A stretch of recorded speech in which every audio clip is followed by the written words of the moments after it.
While researching different missing children's cases in Washington state, I found myself stumbling across more and more cases with little more to go off of than names, dates of disappearances, physical descriptions, and internet speculation. Since none of these cases have enough information to warrant their own video, or even a segment in a compilation of cases, I wanted to put them all here. I know this video may not be as interesting as my others because of the unfortunate lack of information, but if you live in the Pacific Northwest, or think you might know where any of these children are, please consider watching this video. I did want to say one more thing. I've been gone for a while, as you might have noticed. That's because school has started back up, and unfortunately my education has to take priority over true crime. However, I've been checking in on my channel semi-regularly, and I've gained a few new subscribers. It's not anything major, just 2 or 3 people if I remember correctly, but it does mean a lot to me that people are continuing to support this channel even with my very inconsistent uploads. I just wanted to let you all know that I haven't forgotten about Bring Them Home. I've just had other things going on. I still intend to make and upload videos. It might just take me longer than it did over quarantine.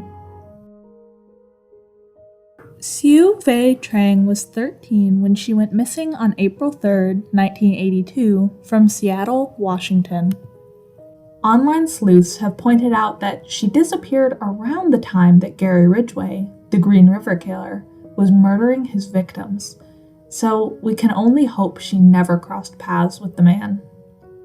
With little else to go off of than her name and the date of her disappearance, though, virtually anything is possible.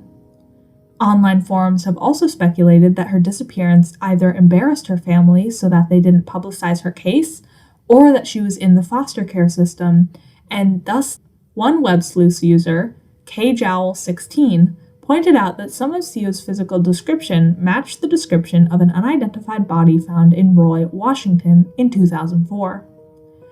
The corpse had been somewhere between the ages of 13 and 30, with the estimated death date being anywhere from 1983 to 2003. Only partial skeleton remains were ever recovered, making further identification difficult. KJowl16's tip was submitted to authorities in 2018, but no information regarding it has been made public since. SIEU was an Asian American or Pacific Islander American who had black hair and brown eyes, stood at 4 feet 9 inches, and weighed about 95 pounds. I found one forum stating that she was specifically of Vietnamese heritage and her physical appearance reflected that, but without a picture of the girl, that too seems up for debate. As of September of this year, Web Sleuths members are continuing to investigate her disappearance. Robert Eugene Hampton was on the cusp of adulthood when he mysteriously vanished. On November 26, 1986, the boy was dropped off at his home in Port Orchard by a family member, although no online databases specify what relationship Robert had with that person. After this family member dropped him off, Robert was never seen again. However, there are such few details about the case that very little is known about the circumstances of his disappearance. When was he reported missing? Who reported him missing? What sort of friends did he have? Had he run away before? If I asked every question this case left us with, we'd be here for hours. Instead, I'll just leave you with his physical description. At the time of his disappearance, Robert stood at 5 feet 8 inches and weighed around 145 pounds. He is Caucasian and may have had a slight mustache at the time of his disappearance. His hair is brown and his eyes are blue. When the family member dropped him off at home, Robert was wearing a flannel shirt, possibly containing blue, green, and white. He was also wearing blue jeans and brown hiking boots that are described in the databases as waffle stompers. His only publicly available photo was taken when he was 14, so it may not be entirely accurate to his appearance at the time that he vanished. The only lead I've found online is in connection to a John Doe who was shot and killed in Florida. Some internet sleuths believe this man could be Robert. The tip was submitted to the Doe Network a few years ago, but there have been no updates.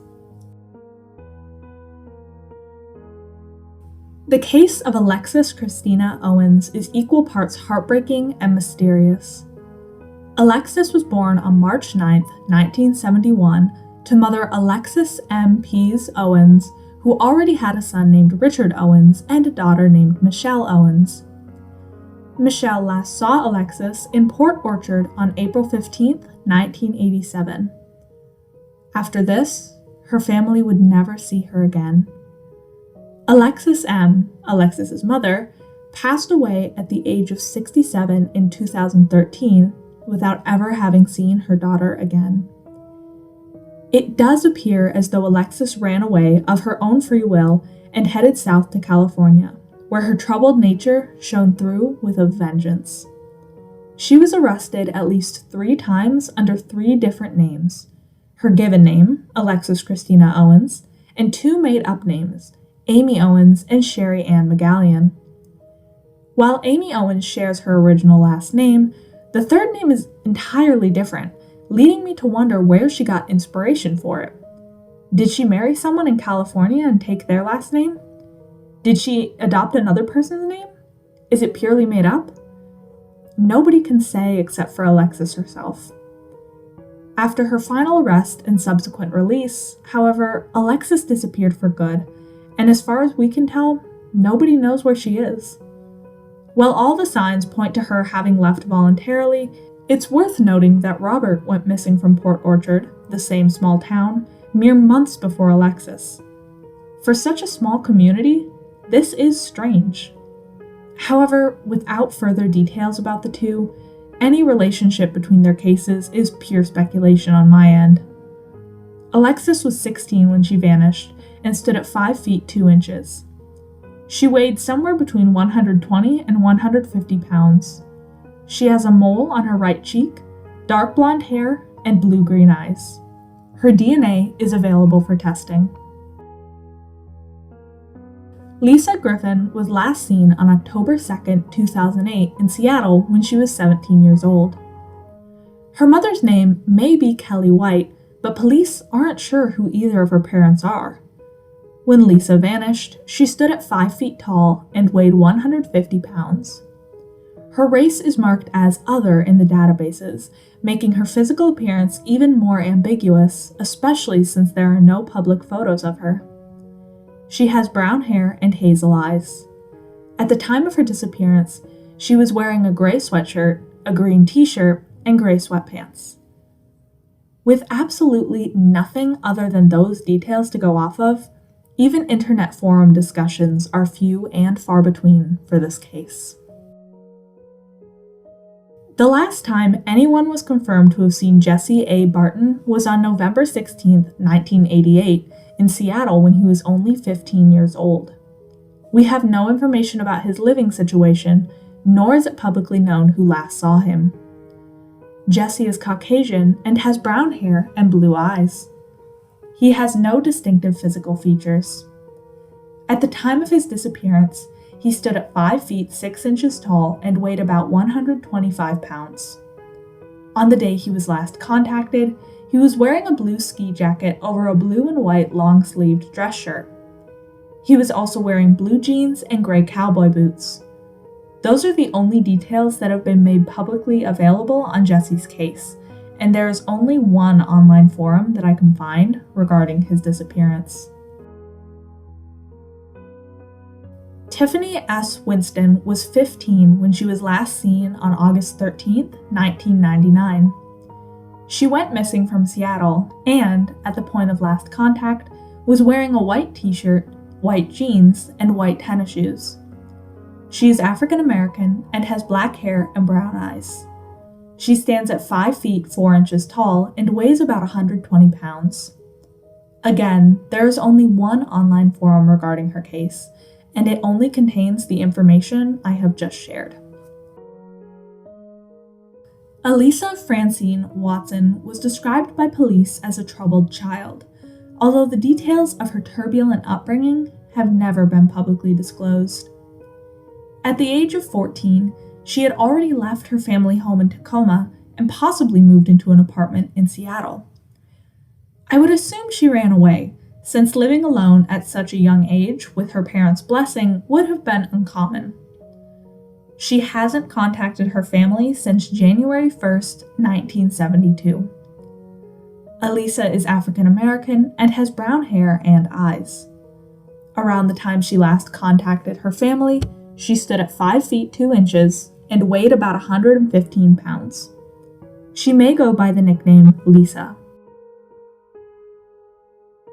Matthew Paul Garnes was 16 when he decided to drive from his home in Tacoma, Washington to Portland, Oregon. On December 26, 1984, the day after Christmas, Matthew told his parents about his plans and climbed into his car, a gold 1974 Plymouth Duster with the license plate BUX 160, to start his drive south. He has not been seen since. Initially, authorities assumed he had run away.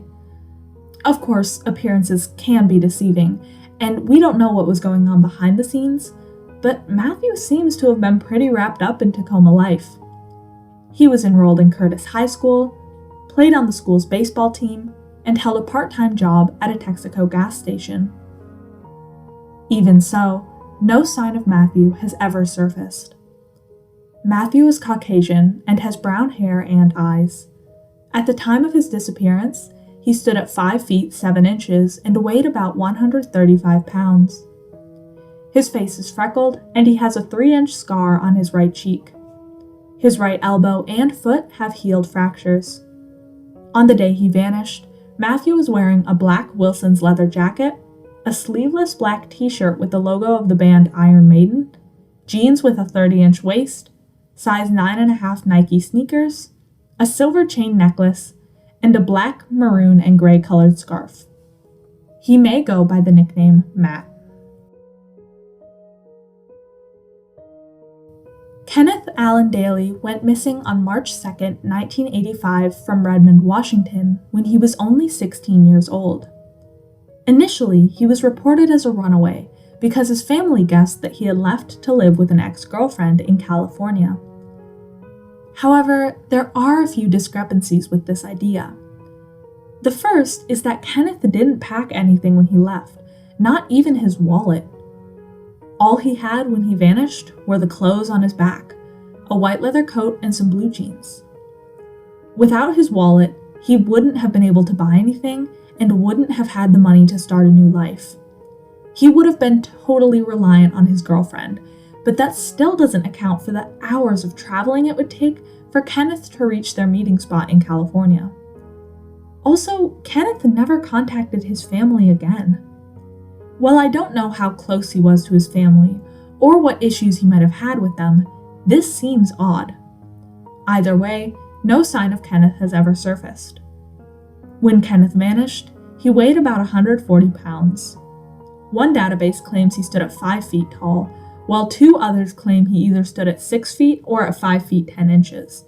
And given his age, sex, and weight, I am inclined to believe the latter 2 options. He is Caucasian with brown hair and eyes. He may go by the nickname Ken and may be spelling his last name Dailey.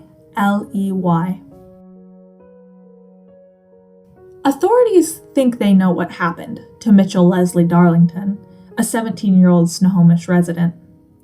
However, without a definitive close to this case, his family remains without concrete answers. On February 5th, 1983, the boy, who was with friends, was seen jumping off a railroad trestle and doing a belly flop into the Snohomish River. Witnesses then saw Mitchell swimming towards the Maple Street boat launch before he disappeared out of sight. Obviously, this leads everyone to believe that Mitchell drowned that day in the river.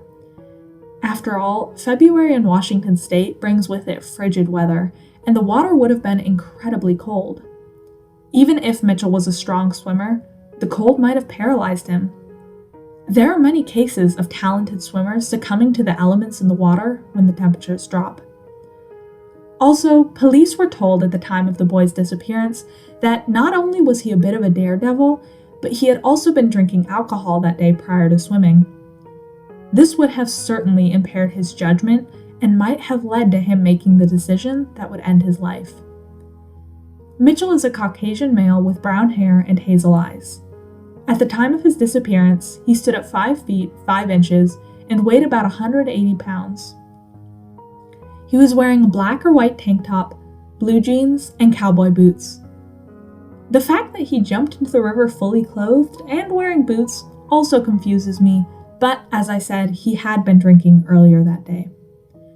If, by some miracle, Mitchell is still alive, he may be using the last names Marson or Marston.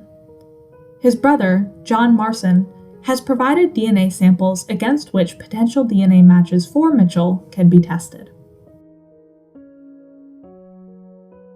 Jeanette Rose Miller was last seen on September 16, 1970, when she was only 17 years old. Witnesses saw her walking along the Lincoln Bridge in Arlington, Washington, but other than that, very few details are available in her case. One online forum claims that Jeanette was walking across this bridge in the direction of her home, and more specifically French Avenue, where her mother planned to pick her up. However, no official database includes that information. Jeanette is Caucasian and has brown hair and eyes. At the time of her disappearance, she stood at 5 feet 1 inch and weighed about 115 pounds. When she vanished, she was wearing a brown suede jacket with fringe over a long-sleeved white blouse, a plaid skirt with the colors white, yellow, blue, and black, a gold chain belt around the skirt, and dark blue shoes. On the left side of her upper jaw, she has a denture plate replacing 3 of her teeth. If she is still alive, she may spell her name JEANETTE.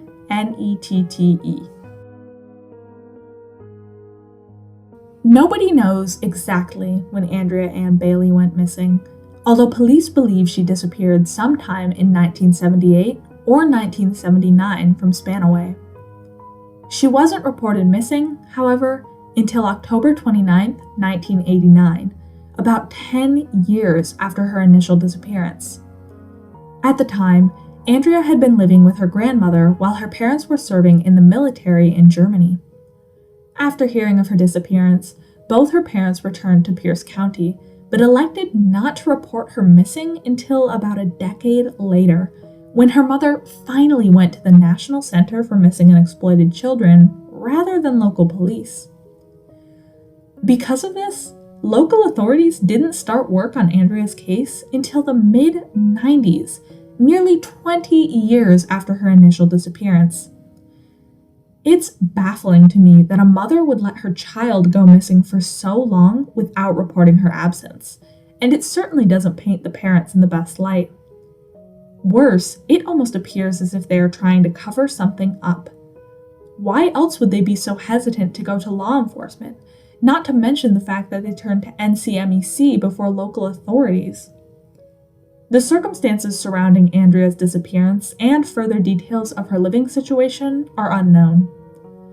Some accounts state that she was last seen headed home from school, while others claim she was walking home from a party that took place 3 miles from her home. At one point, it was thought that she may have fallen victim to the Green River serial killer, Gary Ridgway, but this idea has since been ruled out. In the years following her disappearance, her mother has passed away. This case is perplexing and utterly cold. It seems that Andrea simply fell through the cracks thanks to her parents' negligence, as tragic as that is. At the time of her disappearance, Andrea stood at 5 feet 5 inches and weighed about 110 pounds. She is Caucasian and had brown hair and eyes. She has a 2-inch brown birthmark in the center of her back. As always, if you have any information about any of these missing children, will be in the description down below. Thank you for watching, and I am again sorry about the hiatus. I will attempt to work out some sort of system where I can do my schoolwork and report on these true crime cases, and I will be sure to keep you guys posted.